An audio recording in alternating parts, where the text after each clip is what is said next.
Psalm 47, verse 7, "For God is the King of all the earth. Sing praises with a song."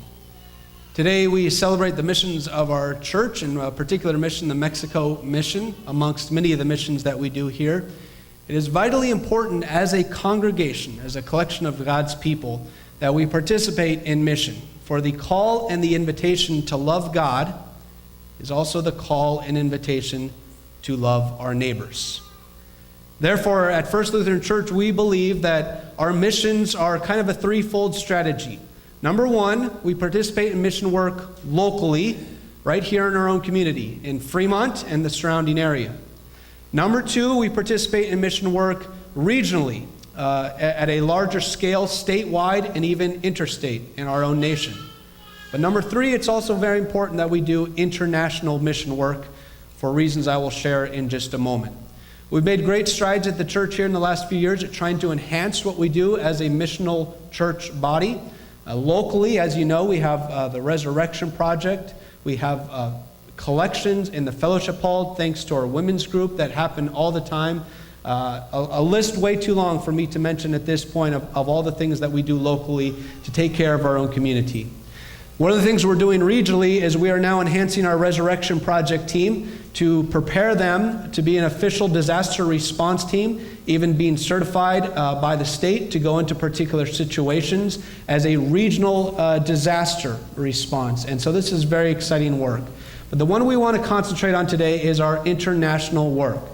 As you know, we have great international relationships. We have a long-standing relationship with the Mowo community in Tanzania, and we celebrate what happens there. We celebrate that we are able to financially support them in a way that actually built a school for children in need there.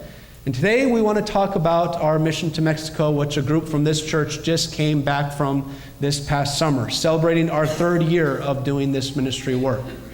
For those that have not heard, what we do is we go down to Tijuana, which is just across the border from San Diego, and we have a relationship with an orphanage in that community called Lily of the Valley.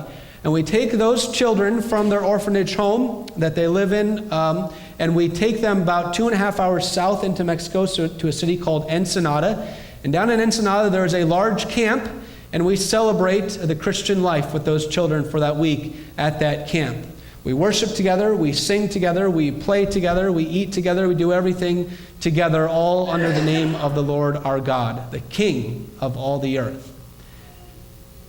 This year, as a part of that time, we did a vacation Bible school structure in the morning where we sang songs and we separated into classrooms, and we had direct activities relating to the gospel of Jesus Christ and sharing with those children about the love of God. And in the afternoon, we would have recreation and games and crafts and lots of the fun activities for the week. It was a wonderful week and a blessed week.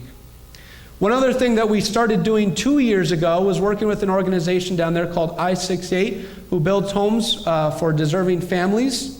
And this organization is wonderful because we were able to partner with them and send some of our team members to build the house. And you know many of the people from our church that have been a part of that trip to build down there. This year, we tried something even newer, and that is we had only 3 of our church representatives on behalf of the entire congregation and on behalf of the Mexico mission team. Those 3 members were Dylan Rector, Adam Scholl, and Aaron Stevens. The 3 of them invited about 8 or 9 of the older teenagers from the orphanage home, from the camp, to go and build the house with them. This was really exciting because essentially what was taking place is we were inviting them to have their own mission trip within a mission trip. And so in many of the pictures of the home build, you will see the 3 leaders from First Lutheran, along with those teenagers from the orphanage, building a home for somebody in the community of Ojos Negros, Mexico. Exciting work. They do this in 3 days. They build one of these homes. How do you build a house in 3 days? Well, we have a quick demonstration here. If you will roll that clip, Lance. Here's the home going up in 3 days.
Now let us make it perfectly clear that it's not about the house, but it is about the relationships with the people, and most importantly, the love of God being shared amongst Christian brothers and sisters. That is what it's about. That is what is taking place down there. We are extremely blessed this Sunday. You didn't know this. We have an extremely special guest here with us. The directors of this home build team that live down in Mexico are here with us this Sunday, named Scott and Shannon. Like I say, they live down in Mexico and do this work full time, and we are blessed to be able to participate in what they are doing through their ministry.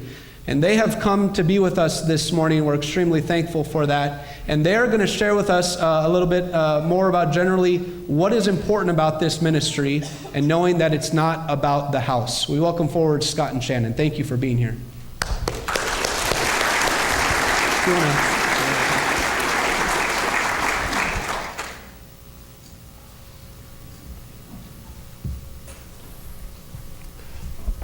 Good morning. It's great for us to be here. It's always a privilege to come to a new church, meet a lot of new faces, and this is especially nice for us because we recognize some faces from the last couple of years. So, as Matt said, we are a ministry that serves the extremely poor families in Mexico in a couple of different cities, and we do that with people just like you, churches just like this one, mobilizing them, coming down for 3 days or a week or whatever the trip may entail, and serving, loving, and being a very tangible expression of Christ's love to families in need. Sometimes it's building a house like you saw in the video. One of the things that is extremely important to the DNA of our ministry is this core belief that we all have that Jesus Christ is the solution to everything broken in the world. Every injustice, every form of poverty, everything wrong in the world, Jesus is the solution. And so everything we do is, whether it's leading a Bible study, whether it's building a house, feeding a hungry family, whether it's organizing an outreach event, doing a youth activity at our youth center, the gospel of Christ, the message, the good news of Jesus is fully engulfed in that activity. And so we have some great stories on how that actually plays out in real life, and I asked my wife to come. She's a great storyteller, to share the story of one of our favorite people, just to talk about how the gospel can transform a life. Hi. Gosh, there's so much I want to tell you. God's sense of humor is I hated crying before being in ministry, so I do it on a regular basis now just to remember who God is in my life. The video that you saw that Scott, we just finished that. So many of those kids, they just do this to me every single time I see it, but anyway. So thankful to be here with you guys because you allow us to do a work in Ensenada that we wouldn't be able to do without you. I know that many of you did not go, but if we could even impart with you just a little piece of what happens there, it's just amazing. Gosh, I wish I would stop. Oh. Okay. So one of the things we get to do is because most of our work takes place in Puerto Penasco, which is Rocky Point, Mexico. It's about 6 hours from Ensenada. And so when we come to Ensenada to work alongside your church, the most amazing thing has happened the last 2 years is we're able to bring a group of volunteers from the community we work in. And this is not middle-class Mexico. These are people that have received homes that want to give back a little piece of what they've received. So one of the ladies that has come with us, her name is Celia, and we met Celia about 4 years ago. She's a very hard worker, amazing, amazing woman, but she absolutely wanted nothing to do with Jesus, just nothing. When we came to her property to tell her that we might have a group that would be interested in building their family a home, she wouldn't even let us on the property. She spoke to us through the fence. She didn't want us to come. She really wanted a house for her family, but was afraid that we would take advantage of her. I'm not really sure. And Scott's mom, her very first visit to Mexico, fell in love with this woman because, like I said, she's a very hard worker and had been praying for her for 2 years to receive a home. So Scott's parents put together a group, and we got to build them a home.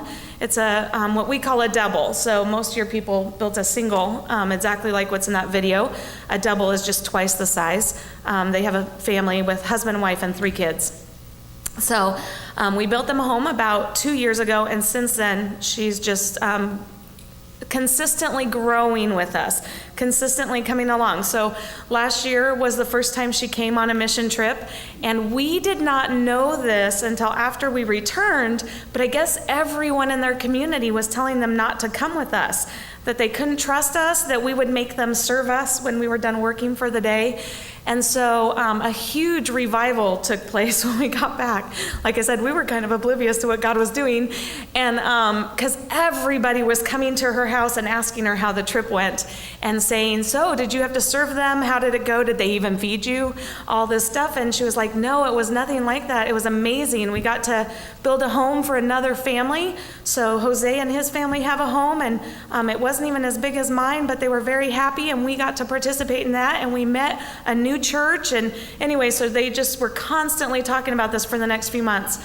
So a few months later, we started a Bible study in her home, and you can fit about 20 to 25 people, very crowded in her home. We have about 30 kids coming, so we have to go to a different location for the kids because there's just not enough room. And in the spring, it was getting so big that they had to open up the windows, and people were sitting outside to hear the gospel in this woman's home. And so just such a transformation. So Scott asked her about 3 or 4 months ago, what changed? What's changed in her life now that she's gotten to know God, and or now that God is a part of her life? And she said that she has a neighbor that was new and came over to her home and was telling her her problems. And she has a 6-year-old daughter that they couldn't get in school. There was no space. And so Celia said, you know, normally I would be like, well, I have my own problems, so okay. And we'll see you tomorrow. And she didn't. She thought, there's a man that we work with very closely. His name's Tony. He has such a heart for the people. And so she said, well, do you want me to pray for you the way Tony does? And so the neighbor was like, well, okay. So they got together and they prayed that night. And I guess she didn't sleep very well that night. And the very next morning, very early in the morning, she went to her and said, my kids go to that same school, and there's a couple ladies that I've come to know.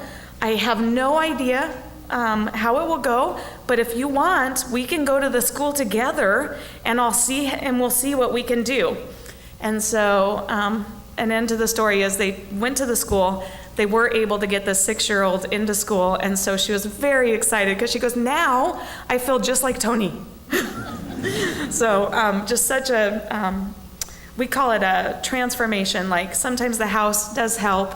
It helps them have a better foundation to go to school and get jobs, and that's all good. But the transformation, the heart transformation where they start noticing the world around them and being a part of it and a part of the community is a huge, encouragement for us, I guess, and just really about the work that we're doing. So that's the story of Celia. Nothing exposes the lies of poverty like the gospel does. And so we share Celia's story because before she knew God, she didn't feel like she had anything to offer. Once she knew God, she realized she had something to offer and make a difference with. So we're grateful to be here. We're grateful for your teams that come down. We're going to be out in the lobby afterwards. We'd love to come meet you, or have you come meet us, I guess, and say hi.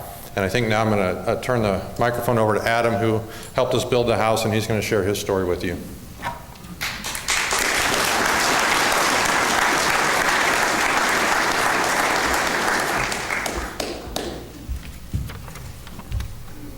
Okay, so as he got done saying, I'm Adam Scholl. I've been a member here for 1.5 years now. Isaiah 6, chapter 8, also I heard the voice of the Lord saying, whom shall I send, and who will go for us? Then said I, here I am, send me. To me, the home build was about discipleship. And as God's children, we were called by the Holy Spirit to be disciples of God. The home also represented the power of what God's love can do. And it made me realize how important it is to be a part of something greater and larger than ourselves, and instead of always serving ourselves, giving back to others. So on the home build, like Pastor Matt said, was Aaron Stevens, Dylan Rector, and myself, along with, there was 8 to 9 kids, 15 to 18 years old, that were given the opportunity to go along with us on the home build, and 7 of those individuals decided to go with us. So that was cool because they were doing mission work while we were doing mission work for them. So it was kind of, the world goes around. We worked on the home Tuesday, Wednesday, and Thursday. The home itself was built for a family of 3, Domingo, Juana, and Fiel, their son, in Ojos Negros, a small town west of Ensenada, about 60 miles. Prior to the home build, the family was actually living with Juana's mother and a lot of other family members in a home very close to where we built this home for them. And Domingo is a worker in the agricultural fields around Ojos Negros, where they grow vegetables and onions and strawberries and all kinds of yummy things. One of the main reasons why this family was selected for the home build was they're actually separated in the months prior. However, some hope is Juana began attending church again and was baptized on Easter Sunday this past year. So it is our hope that this home not only is a shelter for their family, but is also the rock that will help this relationship rebond. Because living as a family in amongst a whole nother big family could be very stressful on a family itself. And since this home was given to them and built for them through the power of God's love, it's only the power of God's love that I see this relationship as a family coming back together. So this house is also a symbol of that. So I personally would like to thank all the people here at First Lutheran Church for their contributions, donations, and support to this mission trip. For sure changed me a lot. I worry about all these small things that happen in my life as a farmer, and through what I envisioned in Mexico and the hardships that they have, it is such a gift to just be in America, because we have the opportunity to advance ourselves and be successful with what we do for a living, and so many down there don't have that opportunity. So thank you once again.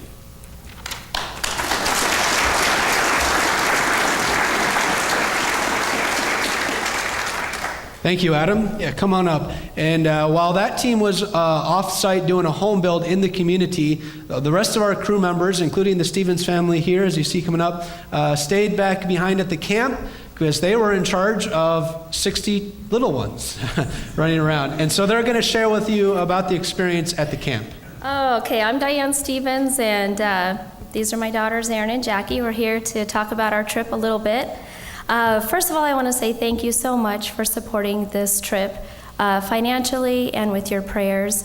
As representatives for you, we paid our own way, but what you do is pay for the campers and other things for our trip. So not only do you help the children have a really great week at camp, but you all help me with my faith life too, and so I appreciate that so much. 2 Corinthians 5:7 reminds us to walk by faith and not by sight, and boy, was that true on this trip. This was brand new for us because we actually, the first 2 years, we had a couple they organized the whole thing. They got the food. We just kind of showed up and things were ready. This year, we were it. So it was a lot of unknowns going down to Mexico, like how are we going to get food to the camp? And who's going to be cooking the food for all of these children? And so it turned out to be a wonderful trip. Also, new for us this year was who was going to drive us down to Ensenada? And I was one of the drivers this year. We rented vans for the first time. And we had 2 15-passenger vans. I was a driver and Pastor Matt was a driver. He was the lead, I was the follow. And Driving was easy for me. I'm from Southern California, so that was not a stretch at all. Actually, I always feel very safe. I felt very safe driving, and so that was easy. I even drove into Ensenada on my own without Pastor Matt. One night we took everybody to dinner. We did a little grocery shopping, those types of things, so it was really wonderful. This year, Erin helped with the home build. When she wasn't helping with the home build, she was with me and Jackie, and we had the little ones. And actually, a lot of the slides are the little ones up here. So what a joy that was. We had 4 full-time, sometimes 6 in diapers for the week. So we had a really big changing table set up. And it was glorious. That's a picture of us right there. The lady sitting next to Erin, her name is Lily, and that's a friend of Pastor Matt and Jessica. Her sister Evelyn and brother Victor from the Mexico City area came and helped. And so at all times that we really had somebody around that could speak Spanish and some English. So that was really nice. We also had the Estrada family who are bilingual as well. So communicating is very easy, and with the little ones for sure. I want to talk about the little ones just a little bit. We didn't actually do the full VBS. We really had the nursery. So we did Play-Doh, we ate Fruit Loops, we sorted colors, we painted, we made Play-Doh. We had a really good time. But it was challenging. It was a lot of work, a lot of responsibility to take care of these children who at the orphanage are very well cared for. The little girl right here with the little polka dotted shirt on, her name is Abby now, and that's actually on the first year that we went down to Tijuana. We were for the first time seeing the orphanage, and so it was a little emotional. Just to see how the children were living, which it's not bad, but it's hard to see so many children living together in an orphanage and not homes. So we were getting ready to leave, headed down to Ensenada. We're standing outside of the orphanage. A car pulls up and literally handed this baby that was about 8 hours old to the directors of the orphanage. And that's her right there, painting and happy and in a good situation. And her story was that the mother hid the pregnancy from the parents, and the cousins brought the baby to the orphanage. Papers were signed, and that little girl will be there until she's 18, and actually is in the process of maybe being adopted by the orphanage director. So you can see that there's a lot of joy in the experience that we get to go down there and now see how the children are growing up. And every year we meet new children, and like I said, it's very joyful. With the little ones, very exhausting. We slept very light because you could see in the pictures we had some mattresses down on the floor. The babies with bottles would sleep, and they're kind of like puppies. They roll around together and cuddle and all of that. But once in a while, we had to listen because once in a while they would roll, bump. They would fall off the little mattress, and we would race with a bottle, get it going really quickly so they wouldn't wake everybody up. That happened just a couple of times. I would like to share one story about little Gabrielle, and he's one that, actually that's Estelita right there. She was the little girl and there were 3 little boys in her, and she's got that look in her eye like she's going to be in charge of those little boys. Okay, soon. She's not going to put up with much. But little Gabriel was one that I really got attached to very quickly. He was like the Tasmanian devil. We could not have him sleep with the other babies because he has nightmares really bad. And so Lily and I had 2 mattresses together, and we were the ends, and he just kind of rolled and kicked around all night with us. But to get to sleep at night when he was tired, he got really agitated, started to cry. He was really hard to comfort. He didn't really want that, that touching and soothing type of action. But so he got kind of fussy when he was tired. When we laid him down to sleep the first night, he really cried and cried. And he would, no, don't touch me, that type of thing. Well, I'm just kind of laying there and my heart's breaking. And then by the second night, he kind of rolled over towards me and just kind of settled in a little easier, and so that's how the week progressed. That he would go to sleep a little bit easier with us, and then he would always, though, most nights wake up at least once having a nightmare, and then again it was the crying and the no, and then he would have to kind of get himself back to sleep, and then we were thankful when he was at peace again and resting. So yeah, your heart really gets filled with these little ones and the big ones down in Mexico. So right now I'd like to turn it over to my daughter Erin. Yeah, Mexico trip was definitely exciting this year. I went the first year with the group the very first year, and Jackie went last year and this year, so we've both been twice. This year I was part of the home build, and it was amazing. I had a lot of fun connecting with all of the boys that helped. It was me and Molly and Ashley that were the girls there that ran the show. Just kidding. We did a lot of work. The boys, there was a guy, Jesus, I believe he was there last year, and he remembered my dad, and he told me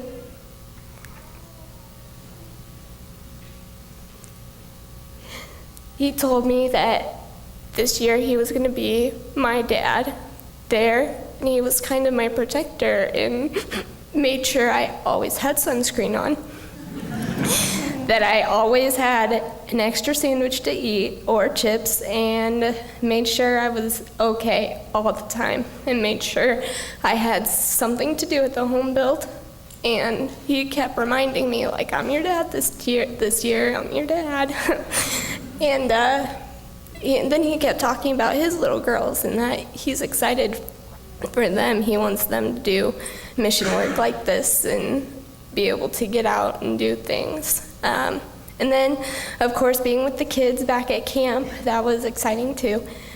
I didn't get to be there during the day on the Tuesday, Wednesday, Thursday, but afterwards the campfires were always super fun. I know that they enjoyed that, and I think everybody since we're all kind of settled in with each other, it was kind of easy this year, I feel. It was just, we all know each other, like we can just have fun.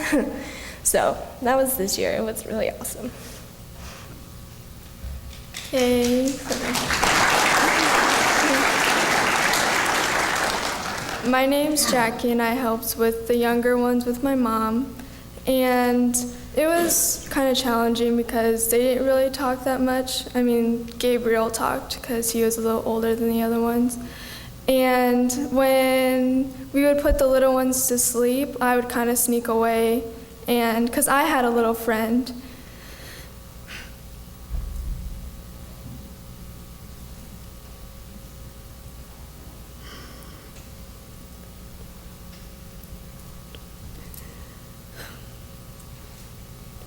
And he really took my heart.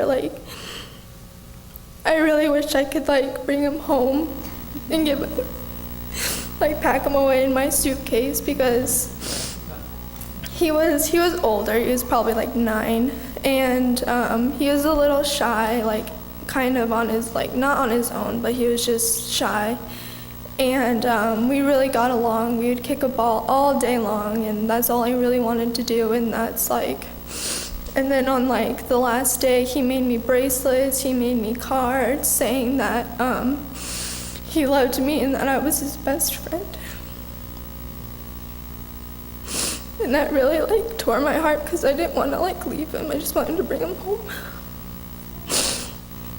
But I know he's in a good place. I know he's in a really good place right now. And so that's all I can do, and I just hope that I'll be able to see him again. So yeah.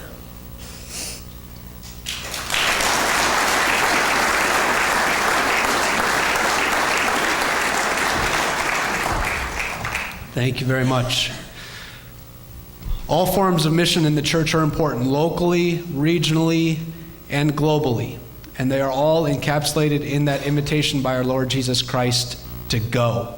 One of the reasons I believe that international mission is important is when you are working with a different culture, you suddenly begin to distinguish what is worship to God and what is just my own traditions and ways of thinking. And when you do that with your own culture of people, it's all just combined into one. But when you separate the cultures, you begin to strip away. This is just my tradition. This is just my tradition. And in the end, what you are left with is nothing but the love of God. Thanks be to God. Amen.